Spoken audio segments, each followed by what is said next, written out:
You finally buy the thing you've been dreaming about: the phone, the car, the promotion. For a few days, everything feels different.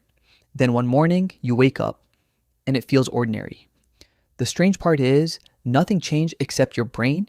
So why does happiness keep expiring, even when your life keeps improving? Picture someone who dreamed of owning a house for 10 years.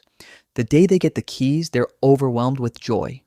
A month later, they're annoyed by the paint color, the mortgage, and the neighbor's dog. It sounds ungrateful, but it's actually one of the oldest survival tricks hidden inside the human mind.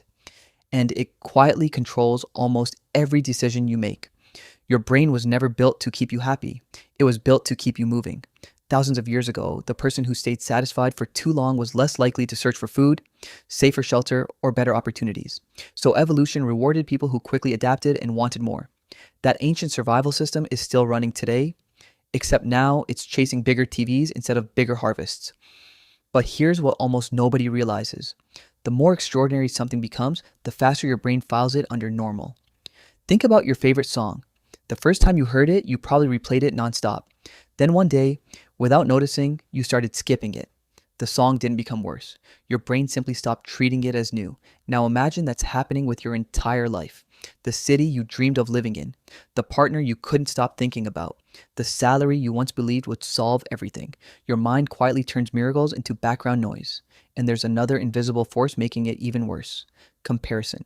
Imagine two friends buying identical watches. One feels proud until they see someone wearing a luxury brand that costs 10 times more. Suddenly, the same watch feels cheap. Nothing about the watch changed, only the reference point changed. Your brain rarely measures happiness in absolute terms. It measures it against whatever is nearby. That's why scrolling through social media can make a perfectly good day feel incomplete in just a few minutes. But the trap goes even deeper. Your brain pays more attention to what's missing than to what's present. If someone gives you 10 compliments and one criticism, which one keeps replaying in your head tonight? Exactly. Psychologists call this negativity bias. Missing pieces grab more attention than completed ones because for most of human history, overlooking danger was far more expensive than overlooking comfort. The result? You stop noticing what you already have because your attention keeps hunting for what could be better. And companies understand this better than most people do.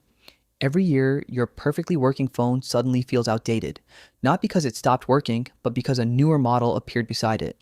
Luxury brands, advertisements, and even app notifications constantly reset your expectations.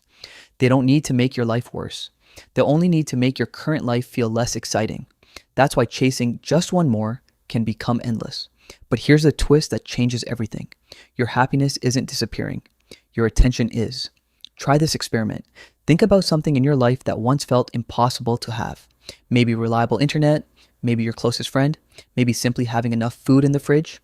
At one point, that was a dream. Today, it's so normal you barely notice it. The value didn't disappear. Your awareness did. People often believe grateful people are happier because they own more. It's usually the opposite. They deliberately interrupt their brain's habit of adaptation. They force themselves to notice what their mind automatically ignores. That's like cleaning a dusty window. The view was always there, you just stopped seeing it. Maybe the goal isn't finding a better life every few months. Maybe it's becoming the kind of person who can still recognize the incredible life that's already in front of them. Because the fastest way to feel poor isn't having less, it's forgetting how much you already have. If you enjoy uncovering the hidden psychology behind money, happiness, and human behavior, subscribe because the most powerful systems shaping your life are usually the ones you never notice.